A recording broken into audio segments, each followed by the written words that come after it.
Building করতে যাই বা ব্যবসা বাণিজ্য করতে যাই, আমরা চাঁদাবাজির মুখোমুখি হই, এটা বন্ধ হবে কিনা। সেখানে উনি জবাবটা দিয়েছেন এরকম যে আমরা যেই প্ল্যান করি না কেন কোনো ইস্যুই সাকসেসফুল হয় না। তারপরে বলা হচ্ছে যে সরকার থেকে একটা বার্তা যাবে। বিষয়টা কিন্তু এখানে নয়। সরকারে যাবেন কে? সরকারে যাবেন, আজকে যদি আমি তর্কের খাতিরে বলি, হয় তারেক রহমান সাহেব, নয় জামাতের আমির ডাক্তার শফিকুর রহমান। তার প্রশ্ন যার কাছে আসবে সরকার থেকে বার্তা যাবে মানে কি? ক্ষমতায় গেলে তো যাকে প্রশ্ন উনিই সরকার প্রধান হবেন। সুতরাং সিম্পল উত্তর আসা উচিত ছিল জাস্ট চাঁদাবাজি বন্ধ হবে। কথাটা উচিত ছিল তাই। কারণ কেন সেটা বলবেন কেন? আমি নিশ্চিত করে বলে দিচ্ছি, এই বাংলাদেশে যখন যে ক্ষমতায় থাকে তার দল চাঁদাবাজি করে। এক দল ক্ষমতায় আরেক দল চাঁদাবাজি করে, এই নজির নাই। তাহলে আপনাকে দলীয়ভাবে চাঁদাবাজিটা বন্ধ করতে হবে, দলীয়ভাবে।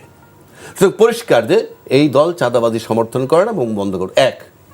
দুই, একই প্রশ্ন আরেকজন নেতাকে বলছে, নামটা বললাম না, তার অনুষ্ঠানে সে তখন বলতেছে চাঁদাবাজি, মাদক, এইসব বিষয় একটা ঐক্যবদ্ধভাবে কিছু করতে হবে। মানে কংক্রিট জবাব কারো নাই যে চাঁদাবাজিটা বন্ধ করতে হবে। এই যে প্রশ্নের উত্তরটা সরাসরি নাই, এটা আমার কাছে দুঃখজনক। এক নম্বর। দুই নম্বর, ওই দ্বিতীয় ব্যক্তি বলছেন যে প্রশাসনও নাকি এর ভিতরে ইনভলভ। আপনি আমাকে বলেন, প্রশাসন চাঁদা তুলে দলীয় নেতাদের কর্মীকে ভাগ দেয়, নাকি নেতা কর্মীরা চাঁদা তুলে প্রশাসনকে ভাগ দেয়? বিষয়গুলো খুব সিম্পল। সুতরাং এই চাঁদাবাজির প্রশ্নটা আসলো যখন, এবং এই প্রশ্নের উত্তরটা সরাসরি আসা উচিত ছিল, ইয়েস, আমরা যদি ক্ষমতায় যাই আমরা নিশ্চিত করে বলে দিচ্ছি আমার দলীয়ভাবে চাঁদাবাজির প্রশ্নই ওঠে না। এই দেশের মানুষ শান্তি, অন্তত এই চাঁদাবাজির বাড়তি ঝামেলা নেবে না। তার সাথে আপনি দুর্নীতি, এইটা সেটা পেঁচায় গোছায় কিছু কথা বলে দিয়েছেন, ডাইরেক্ট এই উত্তরটা আসে নাই। আমি ঠিক জানি না উত্তরটা আসলো না কেন।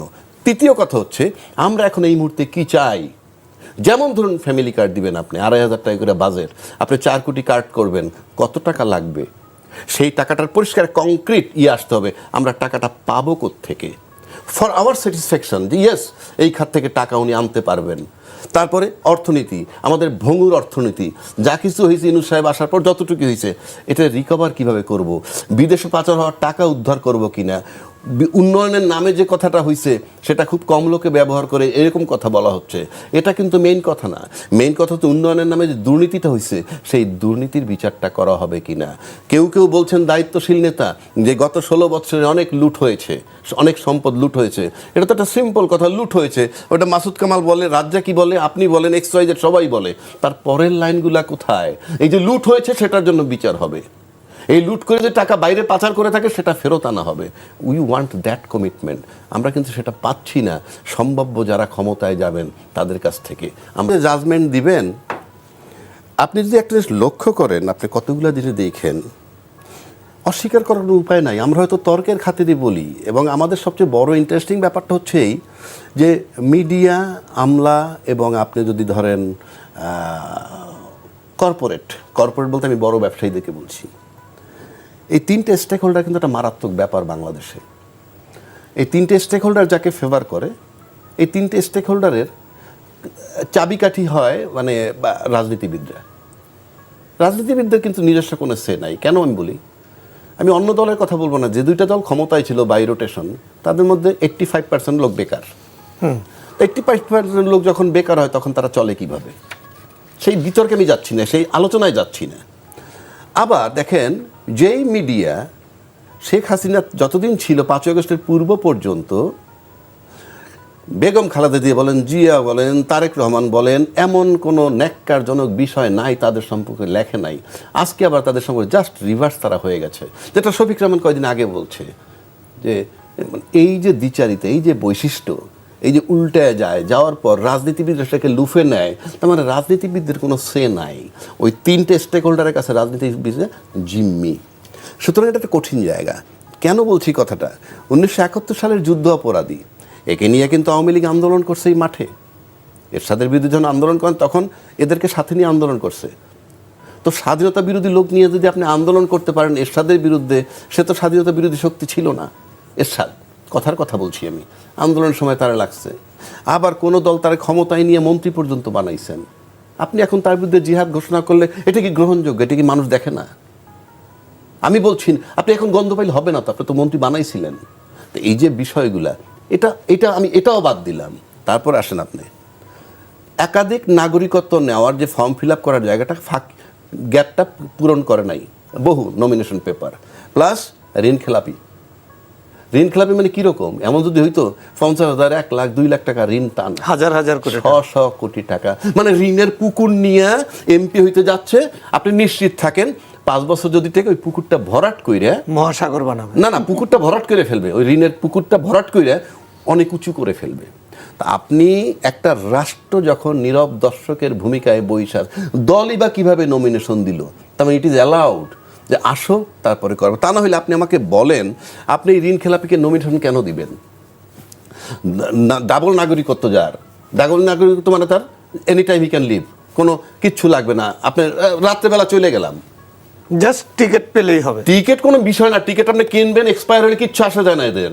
কারণ এই হাজার হাজার কোটি টাকার ঋণ খেলাপি, এতে এভরিডে একটা করে টিকিট নষ্ট হলে কি হয়? কিচ্ছু যায় না। আমরাও তো জার্নি করি, একটা করে টিকিট এভরিডে নষ্ট হলে কি হয়? কিছুই হবে। এক বছরে 365 লাখ টাকা যাবে, নয় 730 কোটি টাকা, 30 লক্ষ টাকা যাবে, 7 কোটি। আমি তো 1000 কোটি টাকার ডিফল্টার। তো আপনি পরিষ্কার ডিফল্টার যখন নিয়ে যাচ্ছেন নির্বাচনে, এবং কেউ কোনো কথা বলতেছে না, পত্রিকাওয়ালারা জানে না, তারা লিখে বলতে পারে না তো নির্বাচনের অযোগ্য, এবং নির্বাচন কমিশন কিভাবে হজম করলো, কিভাবে অ্যালাউ করলো? 2, চিবিয়ে দায়িত্বশীল বহু লোক এই টকশোতে এসে বলছে যে বিশ্ববিদ্যালয়ের নির্বাচনের ফলাফল জাতীয় পর্যায়ে কোনো ইম্প্যাক্ট হয় না। তো আপনি নির্বাচন কমিশন কি জন্য চিঠি দিলেন যে আগামী জাতীয় সংসদ নির্বাচনের আগে অন্য কোনো নির্বাচন হতে পারবে না? ওইখানে কি আপনার এসপি লাগতো? ওইখানে আপনার ইউএনও লাগতো? আপনার টিএনও লাগতো? আপনি বন্ধ করলেন কেন? কার ইশারায়, কার ইঙ্গিতে? তার মানে কি? এবং সেখানে চিঠিতে কি বলছেন উনি বলছেন যে জাতীয় পর্যায়ের নির্বাচন, সংসদ নির্বাচন এবং গণভোটের কার্যক্রমের উপরে যাতে প্রভাব বিস্তার না করে সেই জন্য বন্ধ করছেন। তার মানে ওই নির্বাচনের ইম্প্যাক্ট আছে। তাহলে আপনি যে নির্বাচনটা বন্ধ করে দিলেন, একেবারে আপনার কোনো অ্যাট প্রেজেন্ট বলছি না, অ্যাট প্রেজেন্টের মাঠের সিনারি আমরা জানি না, আর একটা ভোট হইলে বুঝবো। বাট প্রচলিত যে কথা আছে তাতে সবাই বলে যে জামাতের ভোট আগের চেয়ে বেড়েছে।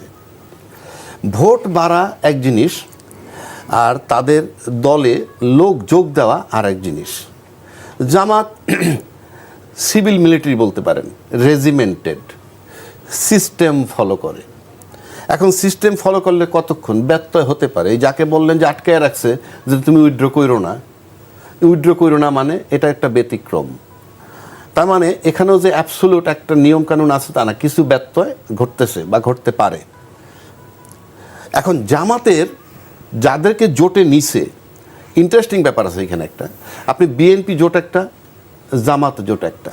আপনি যদি বিএনপি জোটটা চিন্তা করেন তাহলে দেখবেন বিএনপি ছাড়া দলে অন্যান্য যে দলগুলো আছে জোট হিসাবে, তাদের দলের ভোট 2টা বাসে বললে শেষ হয়ে যায়, মানে ওই দলগুলোর। কিন্তু জামাতের সাথে যে জোটগুলো আছে তারা ইসলামী ফোর্স, প্রত্যেকেরই কিছু না কিছু ভোট আছে, সংখ্যায় যে পরিমাণই হোক, অন্তত ওই 2 বাস না, কিছু ভোট আছে।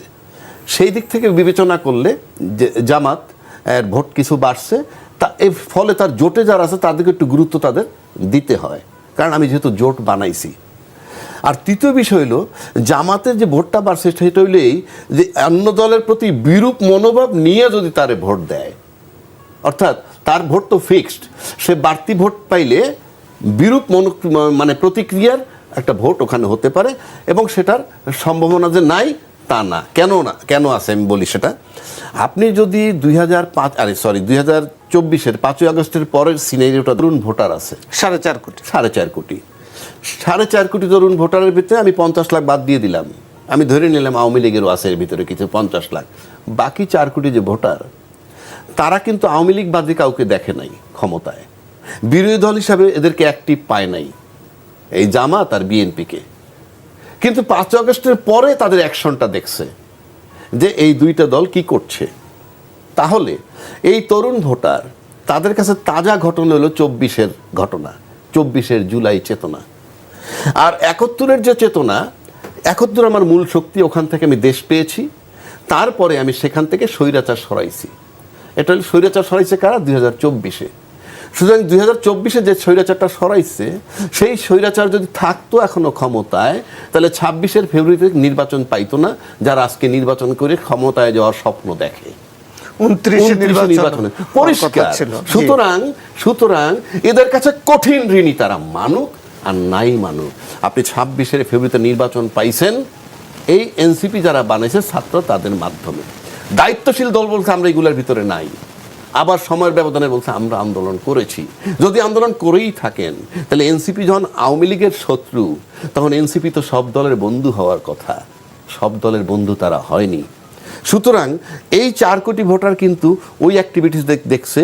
আপনি নিশ্চিত করে ফলাফল কী হবে আমি জানি না, তো এই তরুণ যে ভোটার, তারা চিন্তা করবে যে জুলাই চেতনা ধারণ করে কারা। এখন বলতে পারেন আমি জুলাই চেতনার পক্ষে, উনি জুলাই চেতনার পক্ষে, সব দল ওই জুলাই চেতনা, কিন্তু ভোটারের বিবেচনা আছে। সে যেখানে জাজমেন্ট নেবে যে জুলাই চেতনার পক্ষে কে, সেইখানে ভোট যাবে। এটা গেল একটা দিক।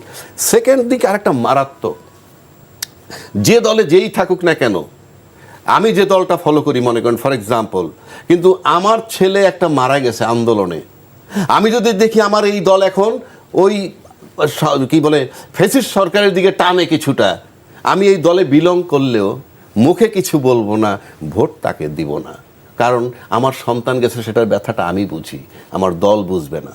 আবার 30,000 40,000 আহত হয়েছে, তাদের নানা বা দাদা বা বাপ যারা ভোটার, তারাও চিন্তা করবে সে যে দলই বিলং করুক না কেন, যদি দেখে যে না ওই ফ্যাসিজমের পক্ষে তাদের অ্যাক্টিভিটিস, ভোট সেখানে দেবে না। এবং এই 30,000 আহত হওয়ার গার্জিয়ানরা, ওই 1400 নিহত তাদের গার্জিয়ানরা, এরা কিন্তু ব্যাপক প্রচারণা চালাবে যে জুলাই চেতনা ধারণ করে যারা, তারা যেন সামনে ক্ষমতায় আসে।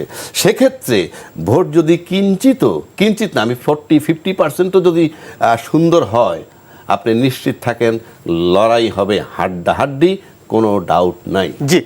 বা বাংলাদেশের যে চলমান প্রক্রিয়া রাউন্ড দ্য ইয়ার চলতে থাকে, তাতে বাংলাদেশের 3 দিকে আছে প্রতিবেশী ভারত, আমেরিকা তো বাংলাদেশের প্রতিবেশী না। সুতরাং আপনি ভারত যতটা কনসার্ন হবে বাংলাদেশ ইস্যুতে, বাংলাদেশের রাজনীতি, বাংলাদেশের সমাজনীতি, বাংলাদেশের অর্থনীতি, বাংলাদেশের কালচার, এটা তো আমেরিকা হবে না, 1 নম্বর। 2 নম্বর হলো এই ভূখণ্ডে হয়তো আমেরিকার সাথে সবচেয়ে বড় লড়াই চায়নার। এখন ভারত যদি চায়নাকে মোকাবেলা করতে পারে ইন ফেভার অফ আমেরিকা, তাহলে আমার কাছে মনে হয় তাদের ভিতরে খুব একটা ঝামেলা থাকার কথা না। এখন আসেন আপনি ভোটের ক্ষেত্রে